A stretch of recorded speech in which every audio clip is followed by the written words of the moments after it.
you're new to investing or starting out or simply want to improve your financial knowledge, so hopefully you're in the right place.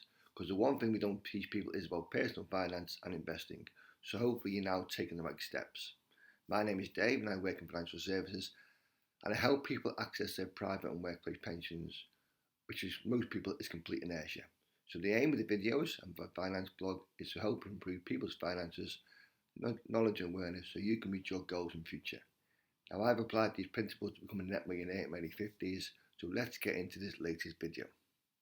So this video is about my self-invested personal pension plan. Now I do have a workplace pension for my employment, but I'm restricted on 1, the contribution I can make, and 2, my investments. So I've got my own Sipp so I can control 1, the contributions, and where I put my own funds or investments. Now it's not to boast or brag, but to give people hope. If I can build a portfolio of 6 figures, so can you. If you think long term, you create your action plan and you invest in a tax-free wrapper on a regular basis. So what are the aims of the portfolio? Well, we're looking for annual growth year on year of 10%. For the 2025, we're looking for dividends of £7,000 and we're looking at a year and valuation of £164,000. So how have we done in the month? Well, we started at 170,859. We finished the month at 180,940. So a profit in the month of just over £10,000. Year to date, we're up 30.81%. And a quick comparison, the FTSE is up 14.5% in 2025. So well above expectations. But we will have good months, bad months, good years, bad years. Now, contributions were increased in the month. We put £800 in. The government gave a tax relief of £200. And our platform provider charges fees of £19.33, which is a percentage based upon our portfolio. So where exactly are the funds or the shares held? Well, predominantly UK Europe, 76.5% in UK and Europe, 21.22% in Americas, which are increasing, and Asia makes up 2.19%. During the month, we received some nice dividends. We've got a yield across our portfolio, across our 15 shares, of 4.41%. So look at the following graphic. We made £934 to £22 in the month. Year to date, £4,800.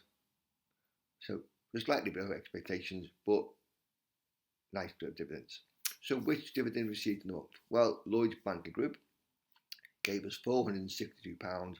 We reinvested 560 new shares to grow our holdings. Barclays gave us £98.46, again reinvested 25 new shares. We received quarterly dividends from BP and Shell, so BP £33.57 and Shell £39.93. Now we don't reinvest because of the size of the holdings. We'll put that into funds later on. We got HSBC, £94, 9 new shares, and finally Legal & General of £148.61 new shares. So some good holdings, shall we say, good payouts, but that will increase our dividends in future. We just done simply auto investment through our platform provider. So let's dive into the portfolio in a bit more graphic. So let's look at the shares and the funds we held within the portfolio. I've actually simplified our portfolio a bit. At the moment we own 2 funds and 15 stocks. So on funds we own a Fidelity World Index Fund, nearly £28,000, 50% of portfolio. Very low fees of 0.12%, does give a small, shall we say, annual dividend, but it owns about 1,400 shares. We just switch off, but the annual return has been about 10% over the past 5 years, and we did actually top that up during the month. We own an LNG technology fund, just over £20,000, 11% of our portfolio, 250 stocks on average, probably US based, but has slightly higher fees of 0.32%, and it will pay a small dividend in October. But 2 funds, we've got no reason to sell in the short term, just done for diversification because we were solely UK based when we started out. So let's look at the shares within the portfolio. Shares makes up 74% of our portfolio, £133,000 roughly, of which 65% is in the FTSE 100 and 9% is in the FTSE 250. 15 shares, 12 in profit, 3 small, a very small loss. So let's look at what we've got. Well, our largest holding, shall we say, is banks and insurance.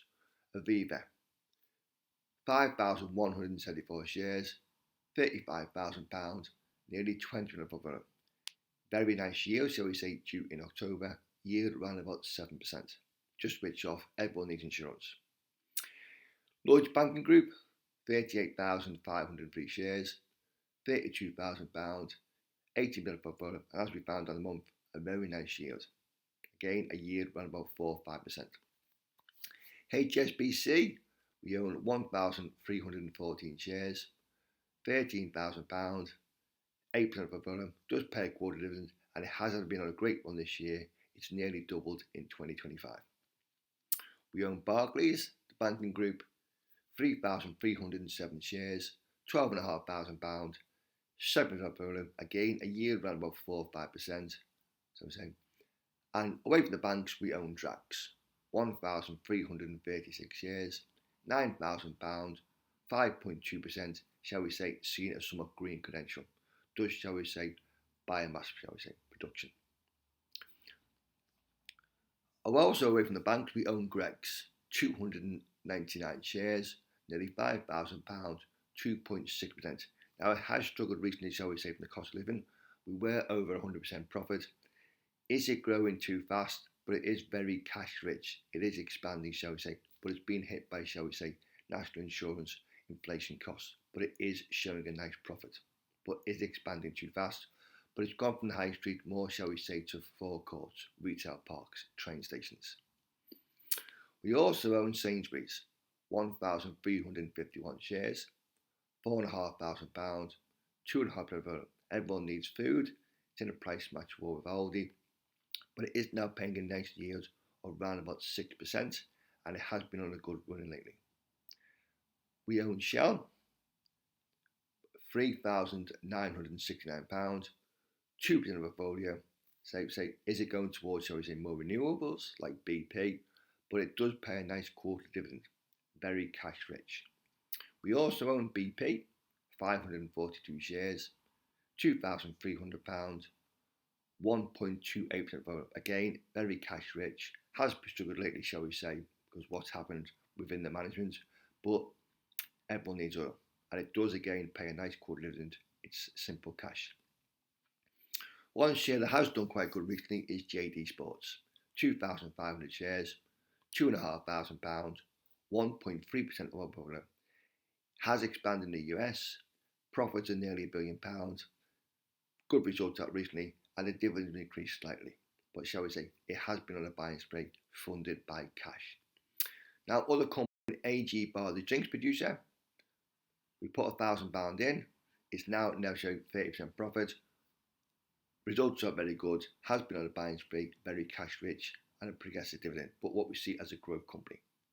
We also own Card Factory on the high street, just over £1,000, I would say, very cash rich, dividend increase, and it is growing on the high street, and it has, shall we say, created an online presence. And finally, we own AJ Bell, the platform provider. Very cash rich, shall we say, a growth company. Assets under management improved because what's happened, shall we say, in, shall we say, the investment world, whether through platforms or advisors. But again, a growth company does pay a small dividend, but a long-term hold. And we show no reason to sell any of our shares within the foreseeable. We've done for a reason. Predominantly UK based, shall we say, obviously finance based, but it's what we know about. We just switch off, and as we're approved, we've got nearly £1,000 in dividends during the month. But it just goes to show, if I can build a portfolio too, so can you. If you think long term, invest on a regular basis within a tax forever. Hopefully you like the video. We'll see you next video. If you'd like to subscribe, good luck moving forwards.